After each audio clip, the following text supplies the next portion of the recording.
ભરૂચ તાલુકા પોલીસે સ્ટેશનના પ્રોહિબિશનના ગુનામાં છેલ્લા 1 વર્ષથી નાસ્તા ફરતા આરોપીને અમદાવાદ શહેર વસ્ત્રાપુરમાંથી ભરૂચ ક્રાઇમ બ્રાન્ચની ટીમે ઝડપી પાડ્યો છે. હાલમાં યોજાયેલ ગ્રામ પંચાયત ચૂંટણી દરમિયાન તથા આગામી આષાઢી બીજ રથયાત્રા તેમજ મોહરમના તહેવારોને ધ્યાનમાં લઈ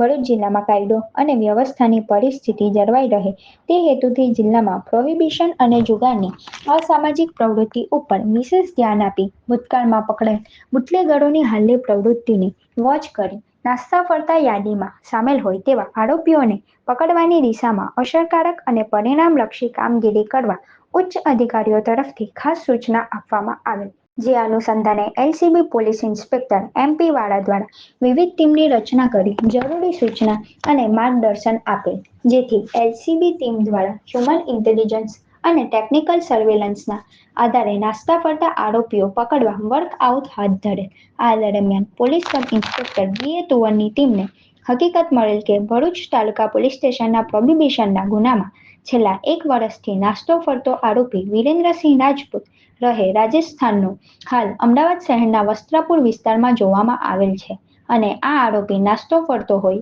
ભરૂચ કોર્ટ દ્વારા ક્રિમિનલ પ્રોસિજર કોડની સંલગ્ન કલમ મુજબ તેનું ધરપકડ વોરંટ પણ ઇસ્યુ કરેલ છે, જેથી એલસીબી ટીમને તાત્કાલિક અમદાવાદ શહેર ખાતે આરોપીની તપાસ અર્થે મોકલી આપવામાં આવેલ અને તપાસમાં ગયેલ ટીમ દ્વારા વસ્ત્રાપુર તળાવની આસપાસ વોચ કરી ભૌગોલિક પરિસ્થિતિથી વાકેફ થઈ આરોપીની વધુ માહિતી એકત્રિત કરી તેને વસ્ત્રાપુર તળાવ પાસેથી ઝડપી પાડી પૂછપરછ હાથ ધરતા ગુનાને એકરાર કરેલ, જેથી આરોપીને આગળની કાર્યવાહી માટે ભરૂચ તાલુકા પોલીસ સ્ટેશનમાં સોંપવામાં આવેલ છે. પકડાયેલ આરોપી વિરેન્દ્રસિંહ પર અરવલ્લી તેમજ રાજસ્થાનમાં પણ ગુના નોંધાયેલ છે.